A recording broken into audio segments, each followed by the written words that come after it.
மட்டுடைய சிவனே போற்றி, எந்நாட்டவர்க்கும் இறைவா போற்றி, ஏகம்பத்துரை எந்தாய் போற்றி, பாகம்பெண்ணுருவானாய் போற்றி, அண்ணாமலையம் அண்ணா போற்றி, கண்ணார முதக்கடலே போற்றி, தென்தில்லை மன்றனில் நாடி போற்றி, இன்றனக்கார முதமானாய் போற்றி, காவாய் கனகத்திரளே போற்றி, கைலை மலையானே போற்றி போற்றி. திருச்சிற்றம்பலம். தில்லையம்பலம்.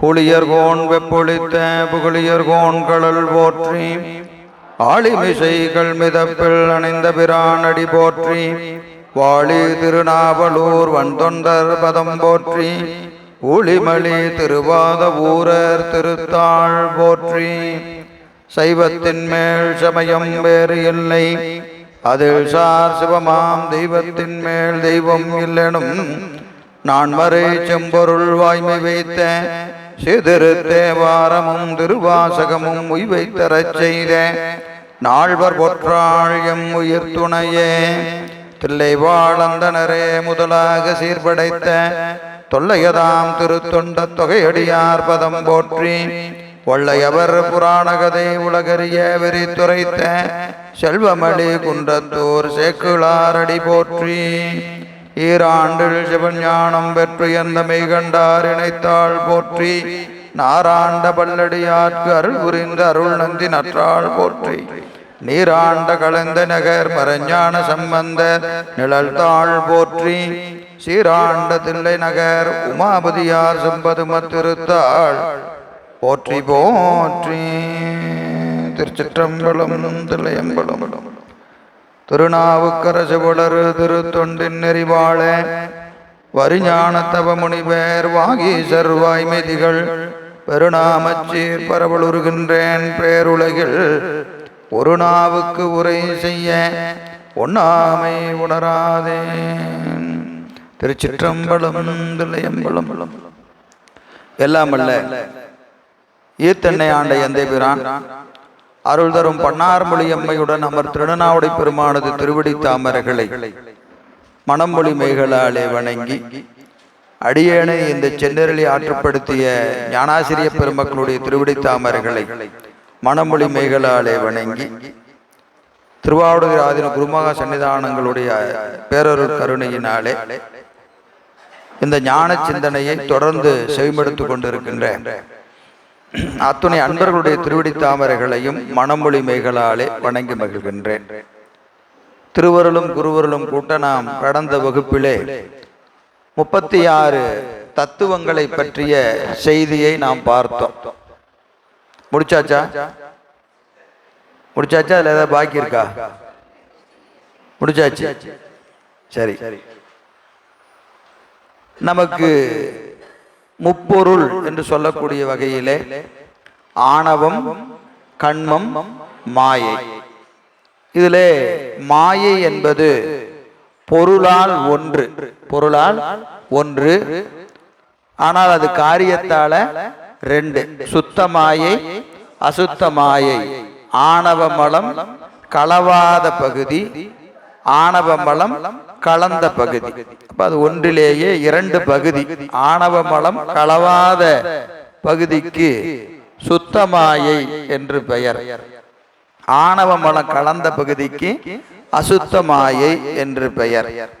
இப்ப சுத்தமாயை என்பதிலே இருந்தும் அசுத்தமாயை என்பதிலே இருந்தும் மூவகை ஆன்மாக்களுக்கு பிரளயாகலர், விஞ்ஞானகலர், சகலர் ஆகிய மூவகை ஆன்மாக்களுக்கு தனு கரண புவன போகங்களை பெருமான் படைத்து கொடுக்கின்றான்.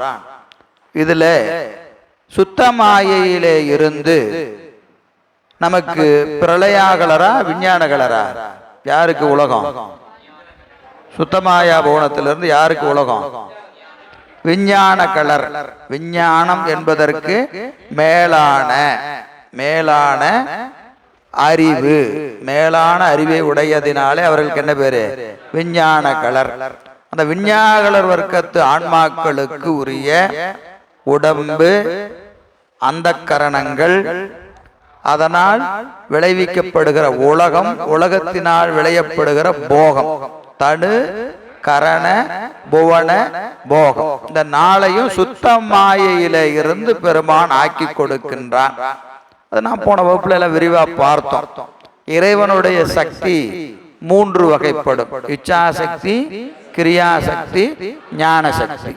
இச்சை என்பது வேறுபாடு இல்லாம, எப்பொழுதும் மாறுபாடு இல்லாம ஒருபடித்தாய் இருப்பது, ஒருபடித்தாய் இருப்பது, அதற்கு கருணை என்று பெயர். உயிர் மாட்டு கொண்டிருக்கின்ற கருணையின் காரணமாக அவன் பல்வேறு வகையில அவனது அறிவும் செயலும் மாறுபடும். இச்சாசக்தி மாறாது, கிரியாசக்தியும் ஞான சக்தியும் மாறுபடும். அந்த ஆன்மாவுக்கு தக்கவாறு அது மாறுபடும்.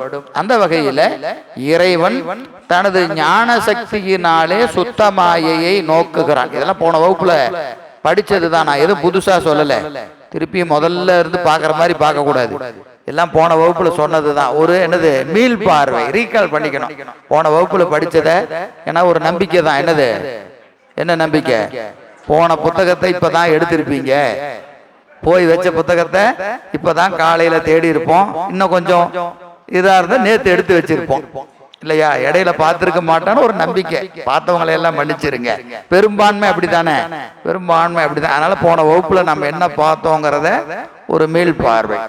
இறைவன் தனது ஞான சக்தியை கொண்டு சுத்த மாயையை நோக்குகிறான். சுத்த மாயை காரியப்படுகிற போது இறைவனது ஞான சக்தியால் சுத்தமாயை காரியப்படுகிற போது நாதம் என்கின்ற தத்துவம் தோன்றுகிறது.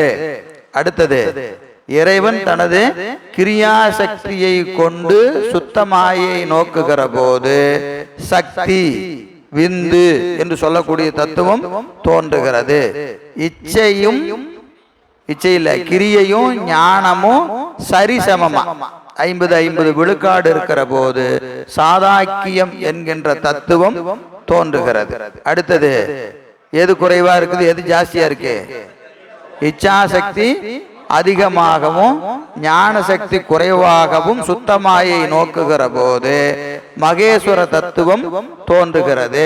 அடுத்தது, ஞான சக்தி அதிகமாகவும் இச்சாசக்தி குறைவாக இருக்கிற போது சுத்த வித்தை என்கின்ற தத்துவம் தோன்றுகிறது. அப்போ நாதம், விந்து, சாதாக்கியம், மகேஸ்வரம், சுத்த வித்தை என்று சொல்லக்கூடிய 5 தத்துவங்கள் இறைவனது ஞான சக்தியும் கிரியா சக்தியினுடைய தொழில் வேறுபாட்டினாலே தோன்றுகிறது.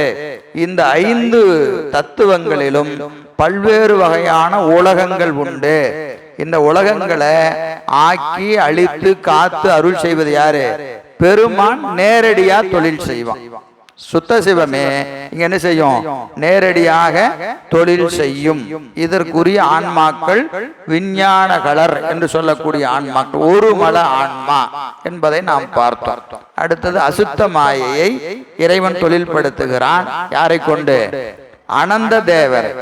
அனந்த தேவரினுடைய அறிவை இறைவன் அதித்திட்டு நின்று அசுத்த மாயையை தொழில்படுத்துகிறான். அல்ல, முதல்ல தோன்றுகிற தத்துவம் மாயை, அப்புறம் காலம், நியதி, கலை என்று 3 தத்துவம். கலையிலிருந்து வித்தை, வித்தையிலிருந்து அராகம். அப்போ மாயை, காலம், நியதி, கலை, வித்தை, அராகம். இதுல மாயை விட்டுட்டு கால, நீதி, கலை, வித்தை, அராகம் என்று சொல்லக்கூடிய 5 தத்துவங்களுடைய சேர்க்கை தான் என்னது? பூருடன். ஆக வித்யா தத்துவங்கள் என்று அழைக்கப்படுகிற இந்த தத்துவங்கள் எண்ணிக்கை எத்தனை? 7. சுத்த தத்துவம் 5, வித்யா தத்துவம் 7. அடுத்தது, கலை என்கின்ற தத்துவத்திலிருந்து மூல பிரகிருதி. இதெல்லாம் முதல் தடவை இந்த தொகுப்புக்கு வரவங்களுக்கு இது கொஞ்சம் ஏதோ காத்துல கயிறு தெரிக்கிற மாதிரி இருக்கும். திரும்ப திரும்ப சொல்லுவோம், ஒன்றும் பயப்பட வேண்டாம், சரிங்களா? மேல மேல கேட்டுக்கிட்டே இருக்கும்போது அறிவில பதிஞ்சிரும். அதனால மூல பிரகிருதி என்கின்ற தத்துவம் எதில் தோன்றுகிறதுங்க? எதுல தோன்றுகிறது? கலை. கலைங்கிற தத்துவத்திலிருந்து மூல பிரகிருதி என்கின்ற தத்துவம் தோன்றுகிறது. மூல பிரகிருதியிலிருந்து குண தத்துவம் தோன்றும். குணதத்துவத்திலிருந்து என்ன தோன்றும்? புத்தி தத்துவம் தோன்றும். புத்தியிலிருந்து அராக தத்துவம் தோன்றும். அராகம் மூன்றாக பிரியும். தைசத் அகங்காரம், வைகாரி அகங்காரம், பூதாதி அகங்காரம் என்று மூன்று கூறுகளாக பிரியும். சாத்வீக குணத்தின் கூறு ஒன்று, ராசத குணத்தின் கூறு ஒன்று, தாமச குணத்தினுடைய கூறு ஒன்று. அப்போ இந்த தைசத அகங்காரம் என்று சொல்லக்கூடியதிலிருந்து 6 தத்துவங்கள் தோன்றும். மனம்ங்கிற தத்துவமும் ஞானேந்திரியம் 5 ஞானேந்திரியம் எது? செவி, தோல், கண், நாக்கு, மூக்கு. 5 தத்துவங்கள் தோன்றும். அடுத்தது இரண்டாவது இருப்பது என்னதுங்க? வைகாரி அகங்காரம். வைகாரி அகங்காரத்திலிருந்து கண்மேந்திரியங்கள் 5 தோன்றும். 5 கண்மேந்திரியம். அது என்னதுங்க? வாய், கால், கை, எருவாய், கருவாய் ஆகிய 5 தத்துவங்கள் தோன்றும். அடுத்தது தாமச அகங்காரத்திலிருந்து, பூதாதி அகங்காரத்திலிருந்து முதல்ல 5 தோன்றும். தன்மாத்திரைகள் 5 தோன்றும். எது? நாற்றம், ஓசை, ஒளி, ஊறு, சுவை, நாற்றம் 5. இந்த 5லிருந்து 5 பூதங்கள் தோன்றும். ஆகாயம், காற்று, நெருப்பு, நீர், மண் ஆகிய 5 தோன்றும். இதுவரைக்கும் நாம பார்த்தது 36 தத்துவங்கள் என்பதை போன வகுப்பு முழுக்க விரிவா நாம் பார்த்தோம். சரிங்களா? இதுல இந்த ஞானேந்திரியங்கள் 5 இருக்கு இல்லைங்களா? ஞானேந்திரியங்கள் 5. இந்த 5னுடைய விடயம், அதுக்கு என்ன பேருங்க? இந்த தன்மாத்திரைக்கு பேரு தான் விடயமா வரும். அது வேற, இது வேற. எல்லாம் போன வகுப்புல நடத்தின ஞாபகம் இருக்கா? இப்போ செவி இருக்கா இல்லைங்களா? செவி இது என்னது? ஒரு ஞானேந்திரியம். செவி என்பது ஒரு ஞானேந்திரியம். இந்த செவி எதை அறியும்? ஓசையை அறியும். ஓசையை அறியும். இந்த செவி அறிகிற ஓசை இருக்கா இல்லையா? இதுக்கு பேர் என்னது? விடயம். இப்ப நான் பேசுறது உங்க காது கேக்குதா? இதுக்கு என்ன பேருங்க? ஓசை. இதுக்கு பேரு ஓசைன்னு சொன்னா இதுக்கு என்ன பேருங்க? விடயம். இதுக்கு பேரு விடயம்னா வேற ஒண்ணு இல்ல. விடயம் என்ற சொல்லுக்கு என்ன பொருள்? அனுபவ பொருள்னு பொருள். விடயம்னா என்னதுங்க? அனுபவ பொருள். நீங்க அனுபவிச்சா அதுக்கு விடயம்னு பேர். ஒரு பொருளை நீங்க அனுபவிச்சீங்கன்னா அதுக்கு என்ன பேரு? விடயம். அப்ப அனுபவ பொருள் தான் விடயம். இப்ப காதினுடைய அனுபவ பொருள் எது? ஓசைதான். காது எதை அனுபவிக்கும்? சத்தத்தை தான் அனுபவிக்கும். அப்ப இதுக்கு விடயம் என்னது? ஓசை. இந்த காது என்பது செவி இந்திரியம். நல்லா ஞாபகம் வச்சுங்க. இப்போ ஞானேந்திரியம் 5 சொன்ன போன வகுப்புல. செவி, தோல், அப்புறம் கண், நாக்கு, மூக்கு. செவி, தோல், கண், நாக்கு, மூக்கு. இதுக்கு என்ன பேரு? ஞானேந்திரியம், அறிகருவி. ஞானேந்திரியம் சொன்னா வட சொல்லு. தமிழ்ல சொன்னா அதுக்கு என்ன பேரு? அறிகருவி. அறிவு கருவி. அறிவதற்கு துணை செய்கின்ற கருவி. இப்போ இந்த கருவின்னு சொன்னா எது அப்படின்னு கேட்டீங்கன்னா, இப்ப செவின்னு சொன்னா இந்த செவி கிடையாது. செவின்னு சொன்னா நாம என்ன நினைப்போம்? காது சொல்றோமா இல்லையா? காது ஞானேந்திரியம் கிடையாது. அப்புறம் எதுங்கன்னா, காதுக்குள்ள கேட்கின்ற திறம்,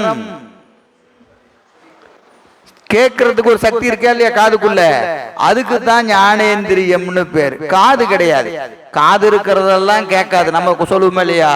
காது அது கேட்காது சொல்றோமா இல்லையா? அப்ப காது இருக்கா இல்லையா? காது இருக்கு, என்ன கேட்கல? அந்த ஓசையை அது அறியல. அப்படின்னு என்ன அர்த்தம்? தூளமா ஒரு உறுப்பு இருக்கு. இதுக்கு உறுப்புன்னு பேரு. இதுக்கு என்ன பேரு? உறுப்பு. இந்த உறுப்புக்குள்ள ஓசையை அறிகிற திறன், ஆற்றல் ஒன்று இருக்கிறது. அதுக்கு பேரு தான் ஞானேந்திரியம்னு பேரு. இப்ப கண்ணு இருக்குன்னு தெரியாது. இப்ப கண்ணு இருக்குது தெரியல, குருடன். இப்ப நீங்க இதுதான் ஞானேந்திரியன்னு சொன்னா, கண்ணு இருந்தா பாக்கணுமா இல்லையா? கண்ணு இருக்கிறவெல்லாம் பார்க்கணும், காது இருக்கிறவெல்லாம் கேட்கணும். அப்படி இருக்கா? நமக்கு சளி பிடிச்சா அந்த இது தெரிய மாட்டேங்குது, வாசம் தெரிய மாட்டேங்குது இல்லையா? அப்போ உறுப்பு வேற, இந்திரியம் வேற. அப்ப இந்திரியம் என்பது அந்த உறுப்பை இடமாக கொண்டு அறிகிற திறன், அறிகிற ஆற்றல். ஞானேந்திரியம் என்பது உறுப்புக்கள் அல்ல. உறுப்புகள் அல்ல, உறுப்பை இடமாக கொண்டிருக்கின்ற ஆற்றல், அறிகிற திறன், அறிகிற திறன். அப்போ இந்த கண்ணு அப்படிதான், காது அப்படிதான், நாக்கு அப்படிதான், மூக்கு அப்படிதான், எல்லாம் அப்படிதான், அஞ்சு அப்படிதான். சரிங்களா? இது அறிகிற விடயம், அறிகிற விடயம். காது ஓசை அறியும், தோல் பரிசத்தை அறியும், கண் உருவத்தை அறியும், நாக்கு சுவை அறியும், மூக்கு நாற்றத்தை அறியும். இப்போ இந்த விடயம் என்று சொல்லக்கூடிய ஐந்தும் என்ன பெயர் பெற்று நிற்கும்? தன்மாத்திரையின் பெயரை பெற்று நிற்கும்.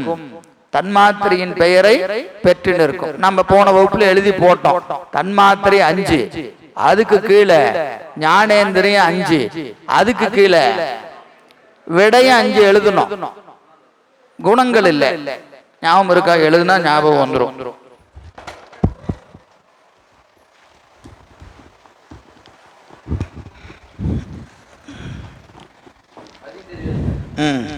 போன வகுப்புல சொன்னோம், தன்மாத்திரை, தன்மாத்திரையிலிருந்து எது தோன்றும்?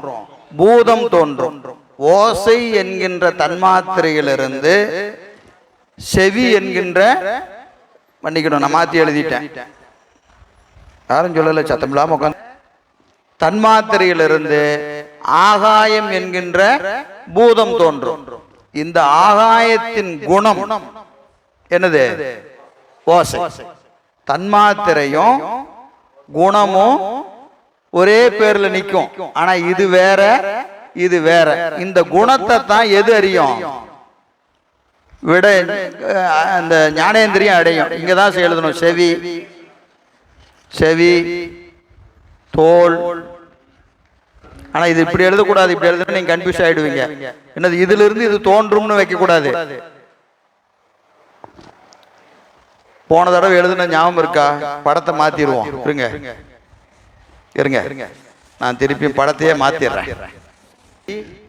செவியின் வழியாக செவியை செலுத்தி, செவியை செலுத்தி ஆகாயத்தின் குணமாகிய ஓசையை அறியும், ஓசையை அறியும்.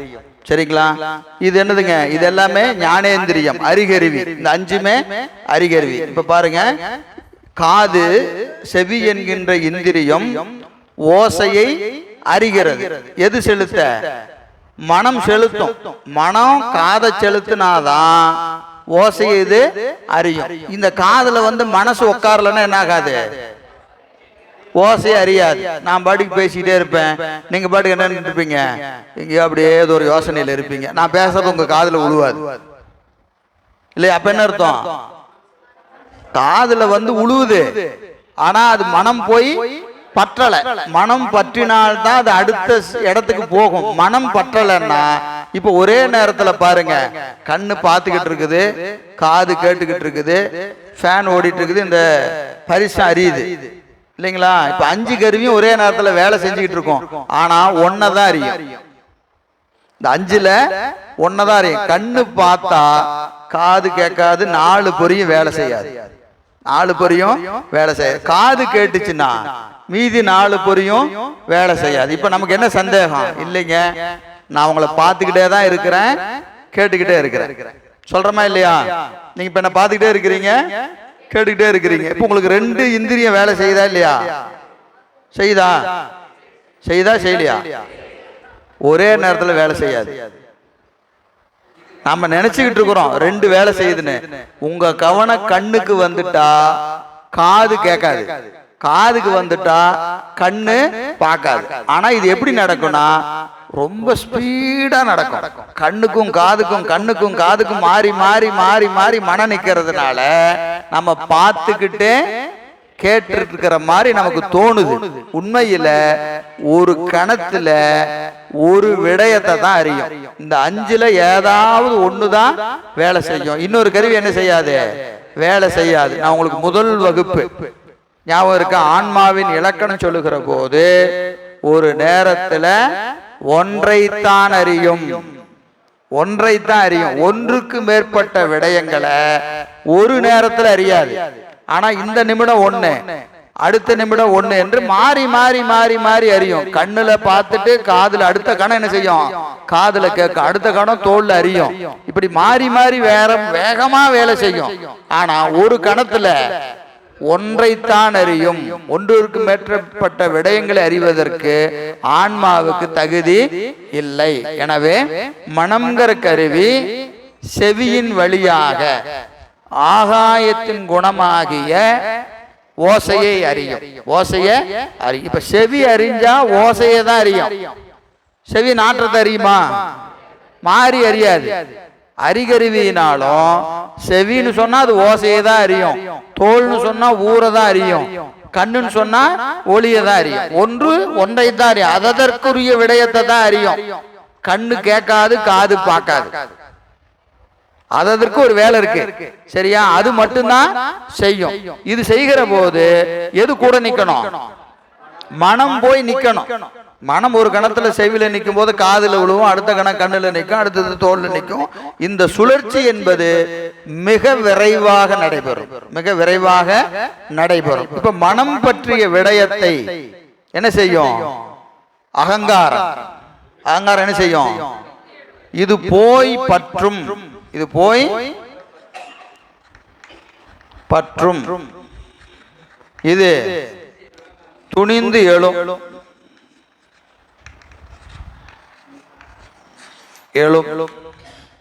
துணிந்து எழுந்தால் எங்க வரும்? புத்திக்கு வரும். துணிந்து எழலனா இங்க ஒரு எக்ஸிட் இருக்கு, டிராப் அவுட். மனம் பற்றிய விடயத்தை அகங்காரம் துணிந்தால் அது என்ன ஆகும்? புத்திக்கு வரும். வேண்டாம், இது நமக்கு வேண்டாம் அப்படின்னு நினைச்சிட்டா என்ன செஞ்சிடும்? அந்த பொருளை வெளியே தள்ளிடும். அது அறியாது. புரியுதுங்களா? இப்ப நம்ம ஒரே நேரத்துல பல பொருளை பார்த்துக்கிட்டு இருப்போம். எல்லா பொருளும் எதுக்கு வராது? புத்திக்கு வராது. எது பார்க்கணும்னு அகங்காரம் துணிந்தெழுகிறதோ அது மட்டும்தான் எதுக்கு வரும்? புத்திக்கு வரும். புத்திக்கு வராததெல்லாம் அகங்காரம் என்ன செஞ்சிடும்? அப்படியே வெளியே தள்ளிக்கிட்டே இருக்கும். நம்ம இப்படி போகும்போது ஒரு 50 கடையை பார்த்துட்டு போவோம். ஏற்கனவே நான் உங்களுக்கு சொல்லி இருக்கிறேன், 50 கடையை பார்த்துட்டு போவோம். எல்லாரும் எழுதுங்க. இப்ப இங்க இருந்து நேரம் எல்லாரும் என்ன செய்யறது? கிளம்பி திருப்பத்தூர் பஜார் லெப்ட்ல இப்படி போயிட்டு பஸ் ஸ்டாண்ட் வரைக்கும் போக வேண்டியது. திருப்பி அங்கிருந்து திரும்பி லெப்ட்லயே வர வேண்டியது. இந்த பக்கம் 50 கடை இருக்குது, அந்த பக்கம் 50 கடை, மொத்தம் 100 கடை இருக்குது.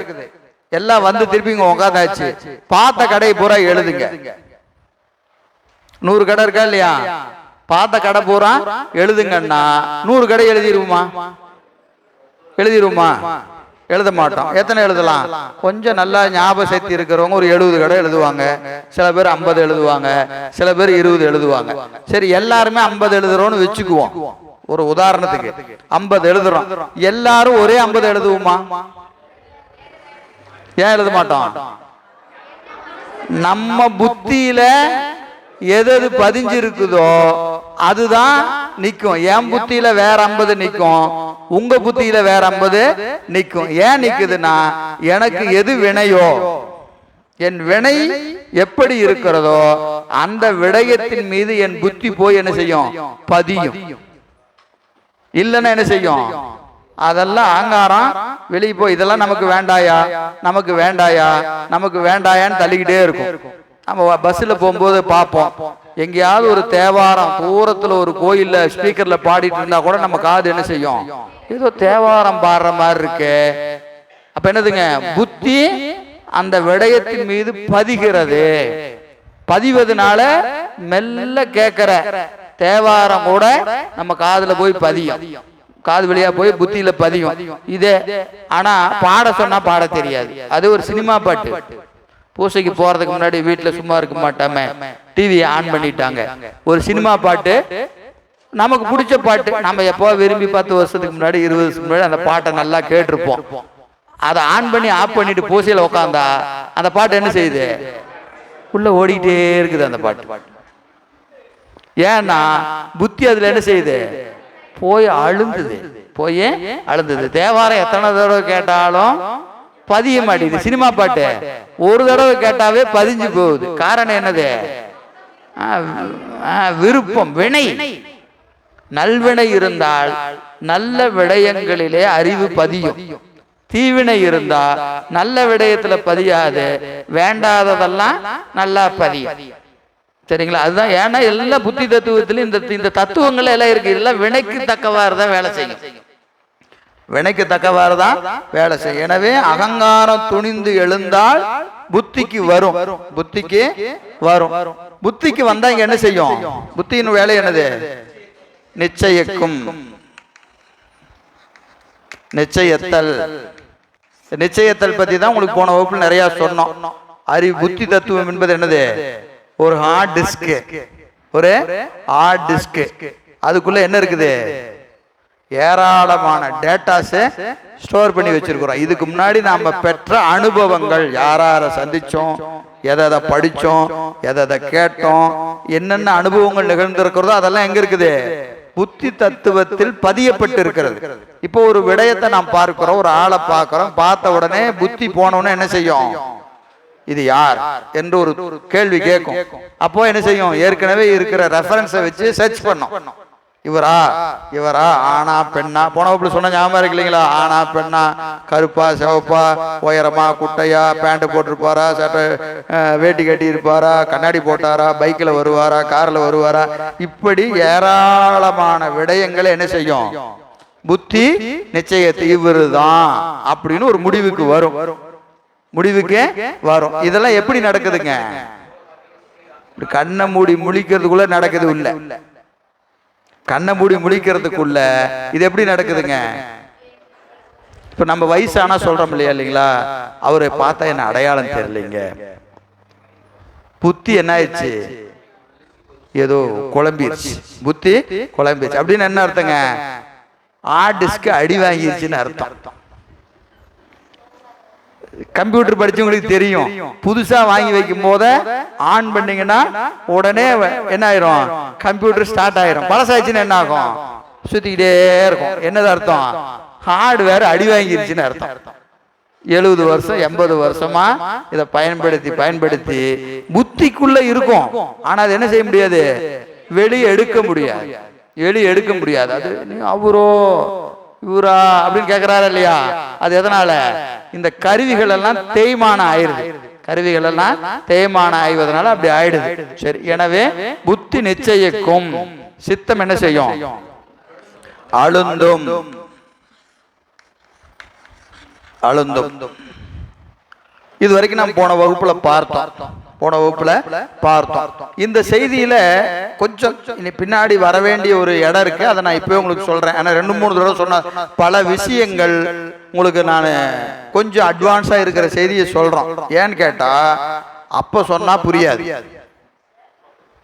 என்ன செய்யணும்? அதை 3 தடவை 4 தடவை சொல்ல வேணும்.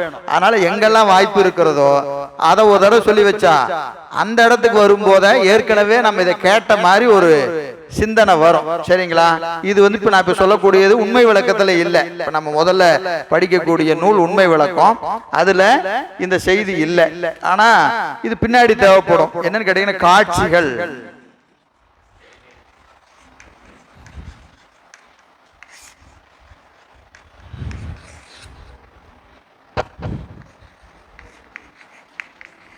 நாலு காட்சி இருக்கு. நிர்விகற்ப காட்சி, ஐயக்காட்சி, திரிபு காட்சி, சவிகற்ப காட்சி. சவிகற்ப காட்சி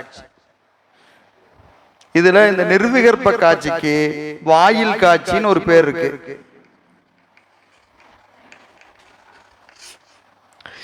வாயில் காட்சி. நிர்விகற்ப காட்சிக்கு இன்னொரு பேர் என்னங்க? வாயில் காட்சி. இது ஐயக்காட்சி, திரிபு காட்சி, சவிகற்ப காட்சி. இந்த சவிகற்ப காட்சிக்கு தெளிவு காட்சின்னு ஒரு பேர் இருக்கு.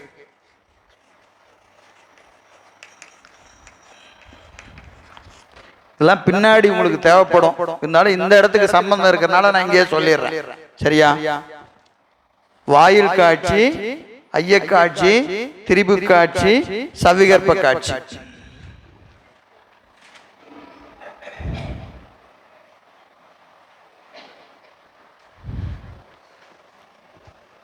இது ஒரு 4 காட்சி. இன்னொரு 4 காட்சி இருக்கு. சரி, இதை நான் சொல்லிட்டு அப்புறமா அந்த 4 எழுதுறேன். 2 வகையான 4 காட்சி இருக்கு.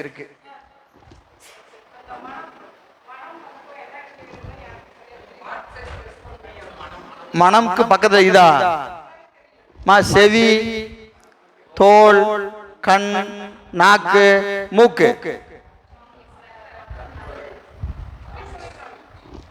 ஆகாயத்தின் குணமாகிய ஓசையை அறியும். அவ்வளவுதான், டிபிக்கல். அப்படியே எழுதிக்க வேண்டியதுதான். எது? காற்றின் குணமாகிய ஊரை அறியும், நெருப்பின் குணமாகிய ஒளியை அறியும், நீரின் குணமாகிய சுவையை அறியும், மண்ணின் குணமாகிய நாற்றத்தை அறியும். என் கையெழுத்து கொஞ்சம் கிறுக்கின மாதிரி தான் இருக்கும். தூரத்திலிருந்து பார்த்தா தெரிய மாட்டேங்குது. நான் அதை திருப்பி சொல்லும் போது கொஞ்சம் வைங்க. எதை? காதை இங்க வைங்க. எழுதிட்டு திருப்பி சொல்றமா இல்லையா? சொல்லிட்டு எழுதுறதா? சரி, எழுதிடலாம். சரி சரி, எப்படியாவது எல்லாத்துக்கும் போனா சரி. நான் 2 தடவை சொல்றதெல்லாம் பிரச்சனை இல்லை. யாருக்கு மிஸ் பண்ணாம செய்தி போனா சரி. சரி, நிர்விகற்ப காட்சி, ஐய காட்சி, திரிபு காட்சி, சவிகற்ப காட்சி. இது 4 காட்சி இருக்கு. நிர்விகற்ப காட்சி, விகற்பம் அப்படிங்கிற சொல்லுக்கு விகற்பம், விகற்பம் என்ற சொல்லுக்கு மாறுபாடு, வேறுபாடு. மாறுபாடு, வேறுபாடு. நிர்விகற்பம் அப்படின்னா என்னது? வேறுபாடு இல்லாத, வேறுபாடு இல்லாத, வேறுபாடு இல்லாத. இப்போ ஒரு பொருளை பார்க்கிறோம். ஒரு பொருளை பார்க்கிற போது நம்ம கண் என்ன செய்யுது? அதை பற்றுகிறது. கண்ணு போய் எதை செய்யுது? ஒரு உருவத்தை பற்றுகிறது. அந்த பற்றுகிற காட்சியில வேறுபாடு தெரியாது. பற்றுகிற போது என்ன செய்யாது? கண்ணுக்கு தெரியாது. யாரு? இப்ப நான் சொன்ன ரமேஷ், சுரேஷ் அப்படிலாம் சொன்னாலே அது என்ன? கண் என்ன செய்யுது? 5 அடி உயரம் இருக்கிறாரு, கருப்பா இருக்கிறாரு, குண்டா இருக்கிறாரு அப்படின்னு சொல்லி என்ன செய்யுது? அவரை பற்றிய செய்திகள், அந்த உருவத்தை அப்படியே கேப்சர் பண்ணி, அந்த உருவத்தை கேப்சர் பண்ணி, எது? கண்ணு கேப்சர் பண்ணி எதுக்கு கொடுக்கும்? மனசுக்கு கொடுக்கும். மனசுக்கு கொடுக்கும். இப்ப கண்ணு அதை கேப்சர் பண்ணும் போத இது இவர்தான் தெரிஞ்சு பண்ணுமா? அதெல்லாம் அதுக்கு தெரியாது. ஒரு உருவத்தை புடிச்சு கொடுக்கறது மட்டும்தான் அதனுடைய வேலை. இப்ப அதுக்கு என்ன தெரியாது? இவரா, அவரா, ஆணா, பெண்ணா, விலங்கா, பறவையா, எதுவுமே எதுக்கு தெரியாது? கண்ணுக்கு தெரியாது. கண்ணுக்கு தெரியாது. அப்ப அது வேறுபாடு இல்லாமல் அறிவது. கண்ணுக்கு என்ன தெரியாது? வேறுபாடே தெரியாது. வேறுபாடே தெரியாது. அந்த வேறுபாடு தெரியாத ஒரு காட்சிக்கு என்ன பேரு? நிர்விகற்ப காட்சி. நிர்விகற்ப காட்சி. நிர்விகற்ப காட்சி என்பது வேறுபாடு இல்லாத காட்சி. வேறுபாடு இல்லாத காட்சி. இப்ப கண்ணு ஒன்றை பார்க்கிற போதோ, காது ஒன்றை கேட்கிற போதோ இதுக்கு இன்னதான்னு தெரியாது. இன்னதான்னு தெரியாது. இது மனதுக்கு வருகிற போதும் தெரியாது. எங்க தெரியும்? புத்திக்கு வருகிற போதுதான் இது இன்னது என்று அறியும். இது வரைக்கும் என்ன செய்ய? வாங்கி அப்படியே கையை மாத்தி விடுறதா வேலை. நம்ம ஒரு கொரியர் பாய் இருக்கிறான், ஒரு பார்சல் வருது, அவன்கிட்ட என்னையா வந்திருக்குன்னு கேட்டா என்ன சொல்லுவான்?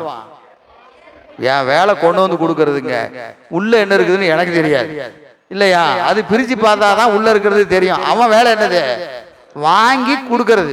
அங்க கம்பெனியில கொடுத்தாங்க, கொண்டு வந்து நான் உங்கள்கிட்ட கொடுத்துட்டேன், எனக்கு டெலிவரி மட்டும்தான் வேலை.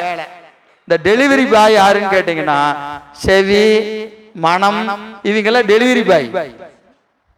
என்ன செய்வாங்க? வாங்கி அப்படியே இந்த பக்கம் கை மாத்தி விட்டுருவாங்க. இப்படி வாங்கி இந்த பக்கம் கொடுத்துருவாங்க.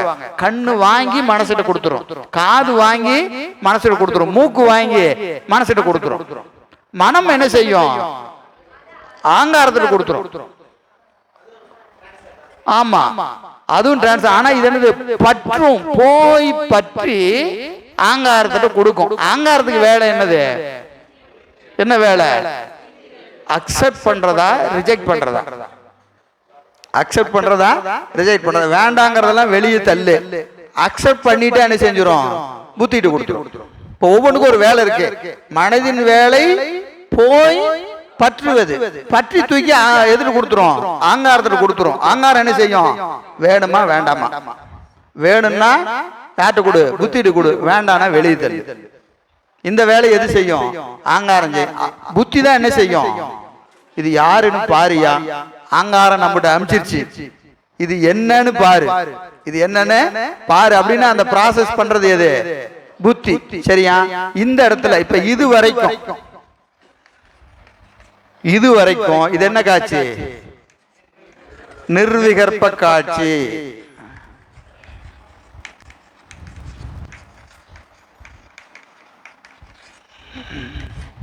இது வரைக்கும் எது? செவி, மனம், ஆங்காரம். இது வரைக்கும் என்ன காட்சிங்க?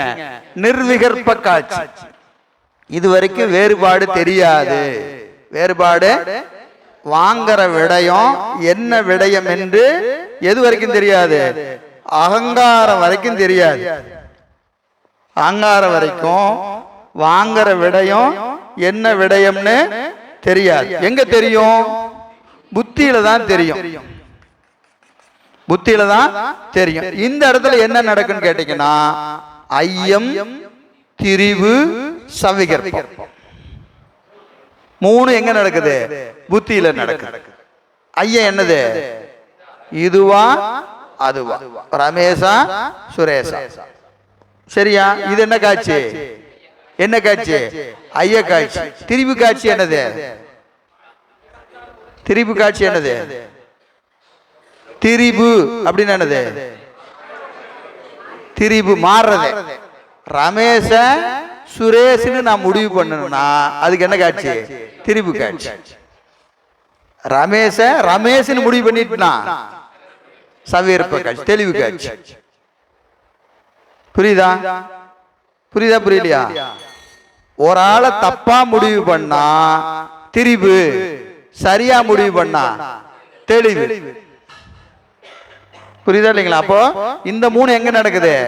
புத்தி தத்துவத்தில் நடக்கிறது. புத்தி தத்துவத்துல நடக்குது. எது? நிர்விகற்ப காட்சி என்பது செவியிலிருந்து மனசுக்கு வந்து ஆங்காரம் வரைக்கும் அது நிர்விகற்ப காட்சியா இருக்கும். புத்திக்கு வருகிற போது ஐய நடக்கும், திரிபு நடக்கும், தெளிவும் அங்கதான் நடக்கும். சவிகற்ப காட்சி என்பது இது வரைக்கும். இது ஒரு 4 வகை காட்சி. இது எதுக்குன்னா பின்னாடி பயன்படும். நீங்க அப்படியே ஒரு செய்தியை வச்சுக்கங்க. ஏன்னா ஒரு தடவை நடத்தினா இது புரியாது, 10 தடவை நடத்துறது இது ஒரு தடவை. சரியா? ஏன்னா இந்த படம் போட்டதுனால, இந்த படத்தோட சொல்லும் போது உங்களுக்கு ஈஸியா புரியும். இன்னொரு தடவை இந்த படம் போடணும், அதுக்காக நான் இப்ப சொல்லிட்டேன். சரியா? இன்னொரு காட்சி இருக்கு, 4 காட்சி. வாயில் காட்சி, மானத காட்சி, தன்வேதனை காட்சி, யோக காட்சி. 4 காட்சி இருக்கு. திருப்பி சொல்ற, இது உண்மை விளக்கத்துல கிடையாது இந்த 4 காட்சியும். சரியா? வாயில் காட்சி, மானத காட்சி, தன்வேதனை காட்சி, யோக காட்சி. 4 காட்சி இருக்கு. வாயில், மனம், தன்வேதனை, யோக காட்சி. 4 காட்சி. சரி, வாயில் காட்சி என்பது என்னன்னு கேட்டீங்கன்னா, வாயில் அளவில் நிகழ்வது வாயில் காட்சி. வாயில் அது இந்த 5. இந்த 5க்கு என்ன பேரு? வாயில்னு பேரு. ஒரு விடயம் காதுலயோ கண்ணுலயோ பட்டுதுன்னா அதுக்கு என்ன பேருங்க? வாயில் காட்சி. வாயில் காட்சி. பொறி அளவில் நிகழ்கின்ற காட்சிக்கு வாயில் காட்சின்னு பேரு. வாயில் காட்சின்னு பேரு. இதே காட்சி இங்கிருந்து எங்க வந்துருது? மனம். மனம் வருகிற போது, மனம் முதலாக எது வரைக்கும் கேட்டீங்கன்னா புத்தி வரைக்கும். மனம் முதலாக புத்தி வரைக்கும் இந்த 3 இடத்துல நிகழ்கின்ற காட்சிக்கு மானத காட்சின்னு பேர். வாயில நிற்கிற போது வாயில் காட்சி. மானத காட்சினா மனம், அகங்காரம், புத்தி. இந்த மூணுலயும் நிகழ்கிற காட்சிக்கு என்ன பேரு? மானத காட்சி. தன்வேதனை காட்சி என்பது சித்தத்தில் நிகழ்வது. சித்தம் சித்தம் என்ன செய்யும்? சித்தத்தின் தொழில் என்னது? அந்த விடயத்துல அழுந்துறது. வேதனை, வேதனை என்ற சொல்லுக்கு என்ன பொருள்? வேதனை. நாமெல்லாம் வேதனைன்னு என்ன சொல்றோம்? ஒரே வேதனையா போச்சியா? வேதனை என்பதற்கு அனுபவம்னு பேர். நீங்க நம்ம இன்பத்தை இன்பம்னு சொல்லிட்டு துன்பத்தை வேதனைன்னு சொல்றோம். வேதனை என்ற சொல்லுக்கு அனுபவம். அது இன்பமா இருந்தாலும் வேதனை தான், துன்பமா இருந்தாலும் வேதனை தான். வேதனை என்பதற்கு அனுபவம்னு பேரு. தன் வேதனை, அந்த ஆன்மா அனுபவிக்கிற அனுபவத்திற்கு தன் வேதனைன்னு பேரு. சரிங்களா? இப்போ பாருங்க, செவி பற்றிய விடயத்தை மனசுக்கு மன அகங்காரக்கு தந்து, அகங்காரம் புத்திக்கு தந்து, புத்தி என்ன செய்யும்? சித்தத்துக்கு கொடுக்கும். சித்தம் என்ன செய்யும்? அழுந்தும், அனுபவிக்கும். அந்த விடயத்தை அனுபவிக்கும். எப்படி அனுபவிக்கும்? விரும்புறதா இருந்தா சந்தோஷமா அனுபவிக்கும், வேண்டாததா இருந்தா துன்பப்படும். இன்பப்படும், துன்பப்படும், மயக்கம். இதுக்கு மூணே மூணு தன்மை தான். இன்பம், துன்பம், மயக்கம். மூணு விடயத்தை எது செய்யும்? சித்தம் அனுபவிக்கும். இது அனுபவிக்கிறதுனால இந்த இதுக்கு என்ன பேரு? தன்வேதனை. தன்வேதனை என்பது அனுபவப்படுவது, பெற்ற விடயத்தை அனுபவப்படுவது. இப்ப எல்லாத்துக்கும் ஒரு அனுபவம் இருக்கு. என்ன அனுபவம்? ஆஹா, இது வரைக்கும் கேட்கவே இல்லை, புதுசா இருக்கு, நல்லா இருக்கு அப்படின்னு சிலருக்கு அனுபவம் இருக்கும். என்னையோ எதையோ எழுதி போறாரு, வேதனை வேதனைங்கிறாரு, ஒரே வேதனையா இருக்கு அப்படின்னு ஒரு உயிர் நினைக்கும். எல்லாம் வேதனை தான், எல்லாம் அனுபவம் தானே. இப்ப உட்காந்து புரிஞ்சா ஒரு சந்தோஷம், புரியலன்னா தெரியாம வந்துட்ட மாட்டிருக்குது அப்படின்னு ஒரு தோணுதா இல்லையா? அவன் சொன்னான்னு நான் வந்துட்டேன் ஐயா, தெரியாம ஏதோ சொன்னாங்க, தெரியாதனமா உள்ள உட்காந்துட்டா அப்படின்னு ஒரு ஏதோ ஒரு அனுபவம் என்ன நிகழ்கிறது? செவி வழியாக ஒரு விடயத்தை பற்றி அது மனசுக்கு போய், அகங்காரத்துக்கு போய், புத்தி நிச்சயத்து பரவாயில்ல வந்தோம், தன்வேதனை. தெரியாம வந்துட்டோம், தன்வேதனை. புரியுதா இல்லையா? எல்லாமே வேதனை தான். இதுக்கு தன்வேதனை காட்சி. இது வரைக்கும் மூணு: வாயில் காட்சி, மானத காட்சி, தன்வேதனை காட்சி. இந்த யோக காட்சி என்பதற்கு யோகிகளுக்கு நிகழ்வது, நமக்கு இல்ல. இது யாருக்குரியதுங்க? யோகிகளுக்கு. எது? இந்த கருவிகளே இல்லாம அவங்க சிலத்தை அறிவாங்க. இங்க இருந்துட்டு சொர்க்கத்துல என்ன நடந்துட்டு இருக்குது, நரகத்துல என்ன நடந்துகிட்டு இருக்குது, அந்த உலகத்துல என்ன நடந்துட்டு இருக்குதுன்னு என்ன செய்வாங்க? இந்த கருவிகளே இல்லாம, எது? செவி, தோல், கண், நாக்கு, மூக்குங்கிற கருவி இல்லாம சில அனுபவங்கள், சில அறிவை அவங்க பெறுவாங்க. அப்படி பெறுகிற காட்சிக்கு என்ன பேரு?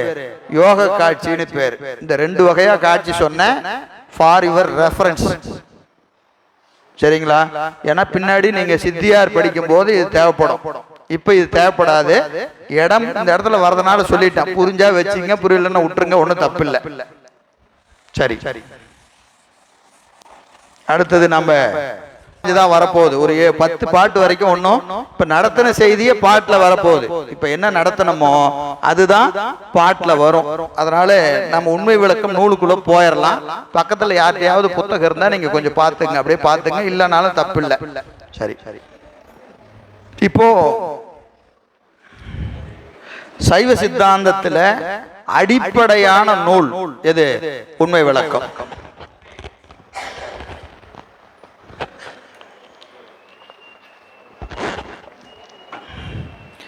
முப்பொருளின் இயல்பை சொல்லுகிற நூல். எந்த நூல் படிச்சாலும் பதியின் இலக்கணம், பசுவின் இலக்கணம், பாசத்தின் இலக்கணம் தான் சொல்லும். எல்லா நூலும் அதை தான் சொல்லும். இதை தாண்டி வேற ஒன்றையும் புதுசா சைவ சித்தாந்தத்துல சொல்ல முடியாது. ஆனா இந்த உண்மை விளக்கம் என்ற நூல் எதை விரிவா பேசுது? மாயை இலக்கணத்தை விரிவா பேசுது. மாயை இலக்கணத்தை விரிவா பேசுது. கண்மத்தையும் ஆணவத்தையும் என்ன செய்யுது? ரொம்ப சுருக்கமா பேசுது. ரொம்ப சுருக்கமா 21 பாட்டு. முதல்ல 3 பாட்டை விட்டுட்டீங்கன்னா கிட்டத்தட்ட 18 பாட்டு எதை சொல்லுது? மாய இலக்கணத்தை சொல்லுது. உண்மை விளக்கத்துல 18 பாடல் எதை சொல்லுது?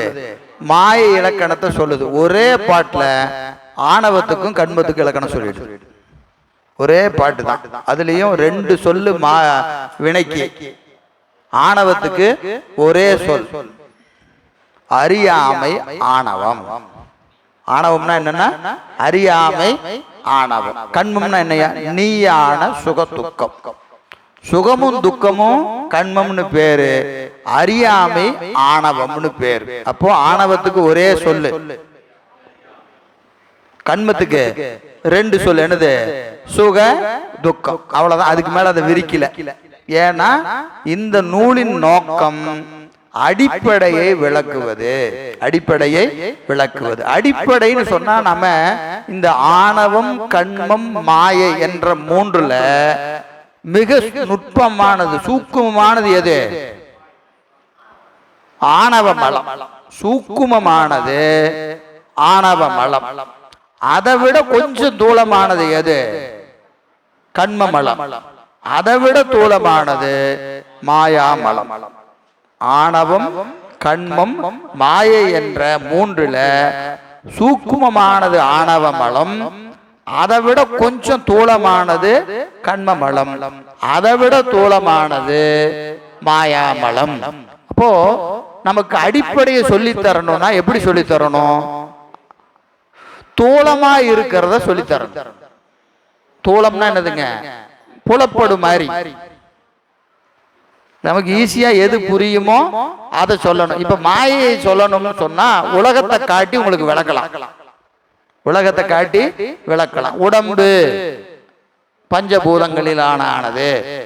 இதுல ஏதாவது சந்தேகம் இருக்கா? இல்ல. பஞ்சபூதம்னா என்னது? நிலம் நீர் நெருப்பு காற்று ஆகாயம். உடம்பு பஞ்சபூதங்களினால் ஆனது, உலகம் பஞ்சபூதங்களினால் ஆனது. இப்ப இதை விளக்கும் போது என்ன ஆகுது? உங்களுக்கெல்லாம் ஏதோ புரியுற மாதிரி இருக்கா இல்லையா? புரியுது. ஏன்னா இதெல்லாம் நம்ம திரும்ப திரும்ப ஏதோ ஒரு வகையில கேட்டுக்கிட்டு இருக்கிறோம். அப்ப இதை விளக்குனதுக்கு அப்புறம் இதுக்கு ஒரு நுட்பமான ஒரு பொருள் இருக்குயா. எதுக்கு? நிலத்துக்கு நுட்பமான ஒரு பொருள் இருக்கிறது. அதற்கு என்ன பேரு? நாற்றம்னு பேரு. இப்ப மண்ணை சொல்லியாச்சு. மண் எங்கிருந்து வந்துச்சு? நாற்றத்திலிருந்து வந்தது. அந்த நாற்றத்திற்கு தன்மாத்திரைன்னு பேர். இப்ப இந்த பாட்டை எப்படி நான் உங்களுக்கு எப்படி நடத்தினேன்? நாதம் விந்து சாதாக்கியம் படம் போட்டனா நடத்தும் போது இந்த நூல் எப்படி வரும்னு கேட்டீங்கன்னா, மண்ணு நீர் நெருப்பு காற்று ஆகாயம். எங்கிருந்து போகுது? கீழ இருந்து மேல போகுது. மேல இருந்து கீழே வந்தீங்கன்னா தோற்றம் முறை. தோற்ற முறைன்னா எப்படி தோன்றும்? முதல்ல என்ன தோன்றும்? நாத தத்துவம் தோன்றும், விந்து தத்துவம் தோன்றும், சாதாக்கிய தத்துவம் தோன்றும் என்று தோற்ற முறை சொல்வது. ஒடுக்கமுறை என்பது என்னது? எது எதுல ஒடுங்கும்? கீழே இருந்து மேல சொல்ற.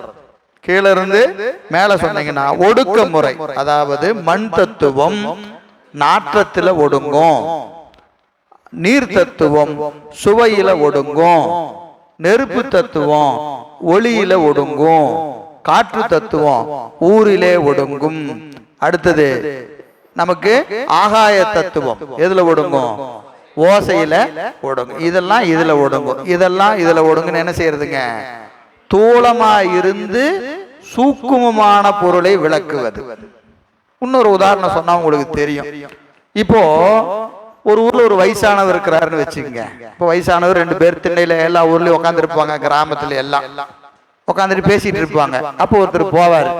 எப்ப யாருப்பா நீ கேட்பாங்களா? கேட்க மாட்டாங்களா? யார் யா நீ அப்படின்னா அவங்ககிட்ட என்ன சொல்லணும்? அவங்க தாத்தா பேரை சொல்லி அன்னாருடைய பேரன் அப்படின்னு சொன்னா இவருக்கு தெரியுமா தெரியாதா? ஏன் இவருக்கு யாரு பழக்கம்? தாத்தாவை தெரியும், அப்பாவை தெரியும். அவனோட பேரனா நீயே அப்படிம்பார். அப்ப அவருக்கு அந்த அனுபவம் ஜாஸ்தியா இருக்கிறதுனால இப்ப தாத்தாவே இல்ல, ஆனால் தாத்தா சொன்னாதான் அவருக்கு தெரியும். சரியா? இப்ப நம்ம ஸ்கூலுக்கு போறோம். ஸ்கூலுக்கு போறேன். நான் போய் நின்ன உடனே நீங்க யாருங்க அப்படின்னு கேட்டா என்ன சொல்லுவீங்க? பையன் பேரை சொல்லி இன்னாருடைய அப்பா. ஏன்னா அங்க நமக்கு என்ன தெரிந்த பொருளை கொண்டு தெரியாத பொருளை விளக்கணும். ஸ்கூலுக்கு போனா யாரு தெரியும்? பையனை தான் தெரியும். பையன் பேரை சொல்லிதான் உங்களை நீங்க அடையாளம் பண்ணிக்கணும் இல்லையா? அப்ப தெரிந்த பொருள் எது? இப்ப நமக்கு கண்ணுக்கு முன்னாடி தெரிஞ்ச பொருள் எது? பஞ்சபூதம். பஞ்சபூதம் நமக்கு தெரியும். நிலம், நீர், நெருப்பு, காற்று, ஆகாயம், பஞ்சபூதம் உண்டியா. அதுக்கு மேல என்ன தெரியுதோ தெரியலையோ, அடிப்படையா இங்க சைவ சித்தாந்தன் வந்து உட்காரும் போத உலகம் பஞ்சபூதங்களினால் ஆனது. யாருக்காவது சந்தேகம் இருக்கா? இல்ல. உடம்பு பஞ்சபூதங்களினால் ஆனது. சந்தேகம் இருக்கா? இல்ல. இதை வச்சுக்கிட்டு தான் தத்துவ ஞானத்தை விளக்குறது. அப்போ தூளமான ஒரு பொருளிலே இருந்து சூக்குமமான பொருளை இதை விளக்கி அது அதுல இருந்து வந்துச்சு. புரிஞ்சிருச்சா? புரிஞ்சிருச்சு. அப்புறம் அது எங்க வந்துச்சு தெரியுமா? அது அதுல இருந்து வந்துச்சு. அப்படியே ஒன்றிலிருந்து ஒன்றை சூக்குமமான பொருளை விளக்கி கொண்டே செல்வது. அதனால உண்மை விளக்கம் மிக அடிப்படையான நூல். இப்ப இதே 36 தத்துவத்தை சிவப்பிரகாசத்துல இருக்கு. பின்னாடி ஒரு நூல் படிக்க போறோம். 100 பாட்டு இருக்கு சிவபிரகாஷ். அங்க போனீங்கன்னா இப்ப நான் சொன்னா இல்லையா, நாதம் பிந்து சாதாக்கி அப்படி சொல்லும். மேல இருந்து கீழே சொல்லிட்டு வருவார். இங்க எப்படி சொல்றாரு?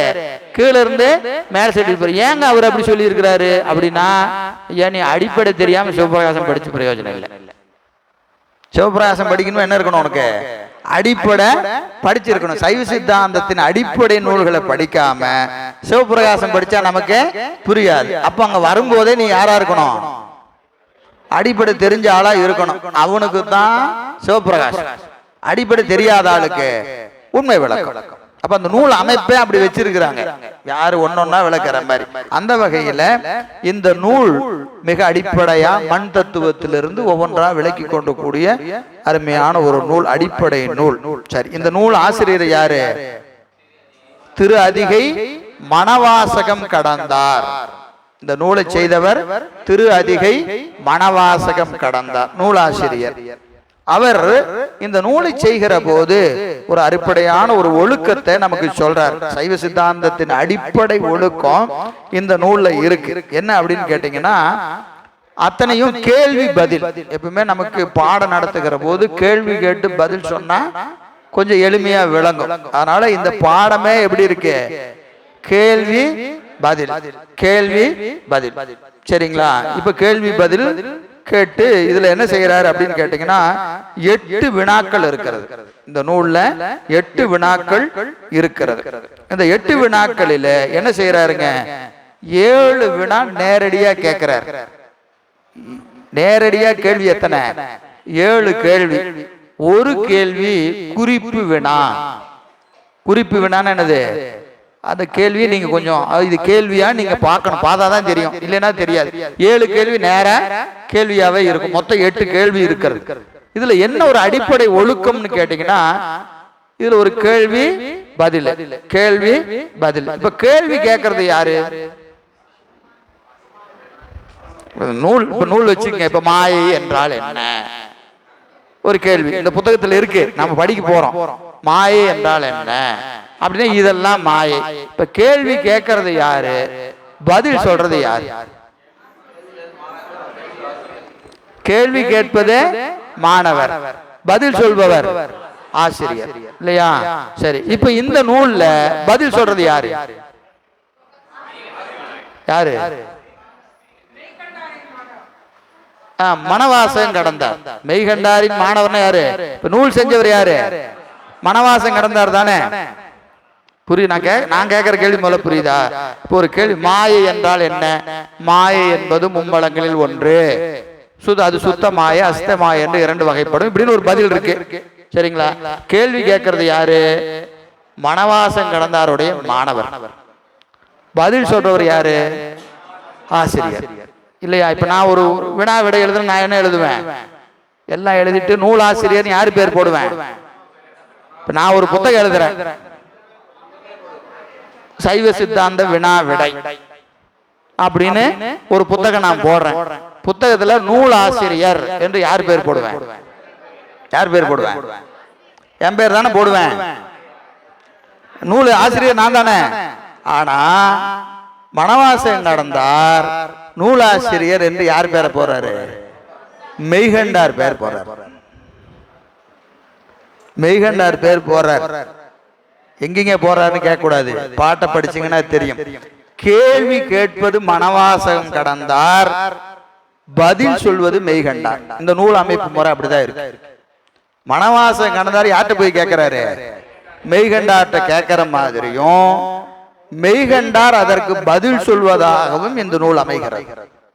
ஆனா உண்மையில பதில் சொல்லுவர் மனவாசம் கடந்தார், பதில் சொல்பவர் மனவாசம் கடந்தார். கேள்வி கேட்பவர் யாருன்னா நம்ம கேள்வி கேட்கிறோம், நமக்கு பதில் சொல்பவர் யாரு?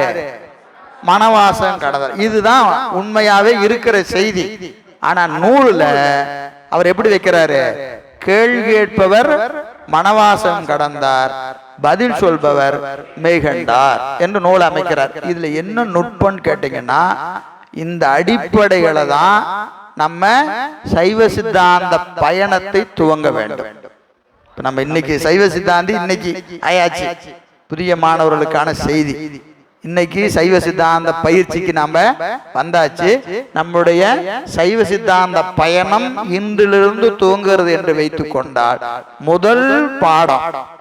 முதல் பாடம் என்னன்னு கேட்டீங்கன்னா, என் அறிவுல ஏதாவது ஒன்று விளங்கி இருக்கிறது என்று சொன்னால் அது என் ஆசிரியர் கொடுத்தது, என்னுடையது அல்ல. என் ஆசிரியர் எனக்கு இட்ட ஞான பிச்சை என்னுடைய அறிவு. இந்த நினைப்புலதான் சித்தாந்தம் படிக்கணும். நான் படித்தேன், எனக்கு விளங்கியது என்கின்ற அடிப்படையில படிக்கிற வரைக்கும் சித்தாந்தம் நமக்கு விளங்காது. எது விளங்கி இருந்தாலும் என்னுடைய ஆசிரியர் எனக்கு கொடுத்த பிச்சை, ஞான பிச்சை. பிச்சை என்ற சொல்லுக்கு என்ன பொருள்? தகுதி இல்லாதோருக்கு இறங்கி கொடுப்பது. தகுதி நோக்கி கொடுப்பதில்லை, தகுதி இல்லாதோருக்கு உயர்ந்தோர் இரக்கத்தோடு போடுறதுக்கு பேர் தான் பிச்சை. ஞானமும் அதுதான். இறைவன் ஞானாசிரியர் அறிவிலே நின்று நமக்கு கொடுக்கிற ஞான பிச்சை தான் சாத்திர அறிவு. அப்போ அந்த அறிவுல தான் இந்த நூல்களை நாம் அணுக வேண்டும். அதுதான் முதல் பாடம். ஏன்னா முதல் நூலே இதுதான். இந்த நூல்லையே அந்த அமைப்பை வச்சுட்டார். இந்த நினைப்பு இருக்கிற வரைக்கும் நம்ம தப்பா போக மாட்டோம். எப்பவுமே ஞாபகம் வச்சுங்க, இந்த நினைப்பு இருந்தா என்னைக்குமே நம்ம என்ன செய்ய மாட்டோம். இன்னைக்கு இல்லைனாலும் நாளைக்கு எப்படியும் கடை தேறிடலாம். இந்த அறிவுல இந்த நினைப்பு மட்டும் மாறிடுச்சுன்னா, நான் அறிந்தேன் எனக்கே தெரியுங்கிற நினைப்பு நமக்கு வந்துருச்சுன்னா இன்ன இடத்துல நிக்கணும், இல்லைன்னா கீழே இறங்க வேண்டியதுதான். இதான் வழி, வேற வழி கிடையாது. சரி, எனவே அந்த வகையில தான் பெற்ற அனுபவத்தை தன் ஆசிரியர் மீது ஏற்றி சொல்லக்கூடிய ஒரு அருமையான நூல் இந்த ஞான நூல். இதுல 8 வினா இருக்கிறது, 7 நேரடி வினா, 1 குறிப்பு வினா. இது நூல் வைப்பு முறை என்னன்னு கேட்டுட்டீங்கன்னா, முன்னுரை. இப்ப நூலை பற்றியும் தன்னை பற்றியும் ஒரு முன்னுரையா என்ன செய்யறாரு, 3 பாட்டு வச்சிருக்கிறார். இதுல 51 கூட்டல் 1 52 பாட்டு இருக்கு. 51 கூட்டல் 1, அதெல்லாம் கூட்டல் 1 காப்பு செய்யலை என்ற வழக்கம் இல்லை. முதல்ல விநாயகர் காப்பு இருக்கும், காப்பு செய்யலை எண்ணிக்கையில கொள்வது வழக்கம் இல்லை. காப்பு செய்யுள் நீங்களாக 51 பாடல் இந்த நூல்ல இருக்கு. சரி, டீ சாப்பிடுங்க.